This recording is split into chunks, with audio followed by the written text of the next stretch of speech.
السلام علیکم اسٹوڈنٹس، آج ہم کلاس 8 کی اردو پڑھیں گے۔ اس کے پہلے سبق کا عنوان ہے احترام انسانیت۔ اس سبق میں نبی پاک صلی اللہ علیہ وآلہ وسلم کی آمد سے قبل معاشرہ کن برائیوں میں مبتلا تھا اور نبی پاک صلی اللہ علیہ وآلہ وسلم نے اپنے اعلیٰ اخلاق سے کس طرح ہر ایک کا دل جیتا، پڑھیں گے اور سیکھیں گے۔ بلند خوانی کا آغاز کرتے ہوئے ہادی اعظم حضرت محمد صلی اللہ علیہ وآلہ وسلم جب دنیا میں تشریف لائے تو انسانیت دم توڑ رہی تھی۔ عرب معاشرہ فسق و فجور کا مرکز بنا ہوا تھا۔ جوا، شراب نوشی، دنگا فساد روز کا معمول تھا۔ عرب جہالت کی انتہا پر پہنچ گئے تھے۔ عورتوں کی خرید و فروخت ہوتی تھی۔ یہاں پر ایک لفظ استعمال ہوا ہے فسق و فجور۔ فسق و فجور کا مطلب ہے بدکاری، گناہ گاری۔ بدقسمتی عورت کا مقدر سمجھی جاتی تھی۔ لڑکی کے پیدا ہوتے ہی ماں باپ اس کا گلا گھونٹ دیتے یا زندہ دفن کر دیتے تھے۔ امیر اور غریب میں ایک حد فاصل تھی۔ حد فاصل جدا کرنے والی یا فرق کرنے والی ایک لکیر تھی جسے غریب کبھی توڑنے کا تصور بھی نہیں کر سکتے تھے۔ اگر کبھی کسی معمولی بات پر جھگڑا شروع ہو جاتا تو یہ جنگ میں بدل جاتا تھا۔ یہ جنگ 40 سال تک لڑی جاتی تھی۔ کسی کی عزت محفوظ نہ تھی۔ خانہ خدا میں بتوں کی پوجا کی جاتی تھی۔ غرض یہ کوئی برائی ایسی نہ تھی جو عربوں میں نہ ہو۔ اشرف المخلوقات قرار دیے جانے والے انسانیت کے بلند و بالا مقام سے پستی میں جا گریں تو قدرت جوش میں آ جاتی ہے، گرتے ہوئوں کو سنبھالا دیتی ہے، بگڑے ہوئوں کو سنوارتی ہے۔ چنانچہ عربوں پر نظر کرم ہوئی اور ان کی اصلاح کے مقصد سے حضرت محمد صلی اللہ علیہ وآلہ وسلم کو چن لیا گیا۔ آپ صلی اللہ علیہ وآلہ وسلم کی آمد نے عرب کی کایا پلٹ کر رکھ دی۔ اس تباہ حال معاشرے میں پل کر جوان ہونے والے نبی کریم صلی اللہ علیہ وآلہ وسلم سچائی اور امانت داری کی ایک زندہ مثال بنا کر سامنے لائے گئے۔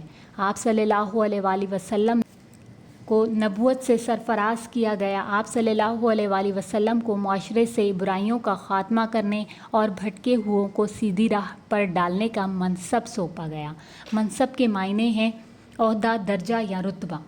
آپ صلی اللہ علیہ وآلہ وسلم نے دین اسلام کی روشنی سے صرف عرب معاشرے بلکہ کل عالم کو منور کیا۔ انسانیت کی بے مثال خدمت کی، جہالت کو ختم کیا، لڑکیوں کو زندہ دفن کرنے کی روایت کو ختم کر دیا، عورتوں کو عزت سے نوازا، ماں کی حیثیت سے اس کے قدموں میں جنت، بیوی کی حیثیت سے ایک نعمت، بیٹی کی حیثیت سے دوزخ کی آگ سے نجات کا ذریعہ قرار دیا گیا، عورت کو وراثت کا حقدار بنا کر معاشی تحفظ فراہم کیا گیا۔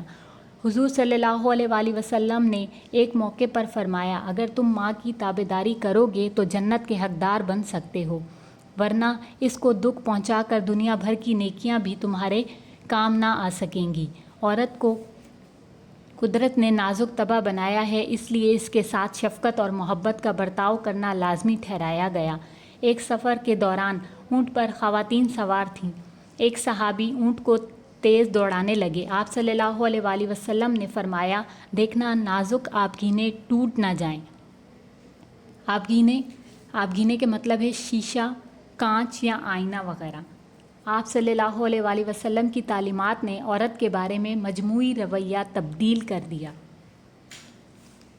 یہاں اس سبق میں بتایا جا رہا ہے کہ نبی پاک صلی اللہ علیہ وآلہ وسلم کی آمد سے قبل عرب معاشرہ کس قدر برائیوں میں مبتلا تھا۔ ہر قسم کے غلط کام کیے جاتے تھے۔ خاص طور پر عورتوں کے ساتھ بہت برا سلوک کیا جاتا تھا۔ ان کی خرید و فروخت ہوتی۔ ان کے پیدا ہوتے ہی ماں باپ شرمندگی کے ڈر سے انہیں زندہ دفن کر دیتے۔ غرض کہ عرب مکمل طور پر گناہوں میں گھرے ہوئے تھے۔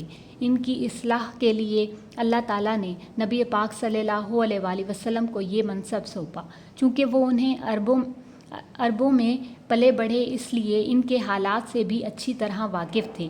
اس لیے دین اسلام کی مدد سے انہوں نے کافروں کے دلوں کو علم کے نور سے منور کیا اور ان کی اصلاح کی۔ خاص طور پر عورتوں کے معاملات میں ماں کے قدموں کے نیچے جنت قرار دی تو ایک اچھی بیوی کو نعمت اور شرف قرار دیا، جو گھر کو جنت اور بچوں کی اچھی تعلیم و تربیت کا ذریعہ بنتی ہے۔ اسی طرح بیٹی سے محبت کرنے والے کے لیے واضح کر دیا کہ یہی بیٹیاں دوزخ سے نجات کا ذریعہ بنیں گی۔ صرف یہی نہیں بلکہ خواتین کا وراثت میں بھی حق مقرر کر کے، یعنی ماں کا ایک حصہ، بیوی کا الگ حصہ اور بیٹی کا الگ حصہ ہے، ان کی عزت و منزلت اور بڑھا دی ہے۔ اس سے قبل عورتوں کو وراثت میں حق نہیں دیا جاتا تھا، اور ان کی پاکیزگی اور اس کی خوبصورتی کی قدر کو بھی اپنی تعلیمات کا ایک خاص حصہ رکھا۔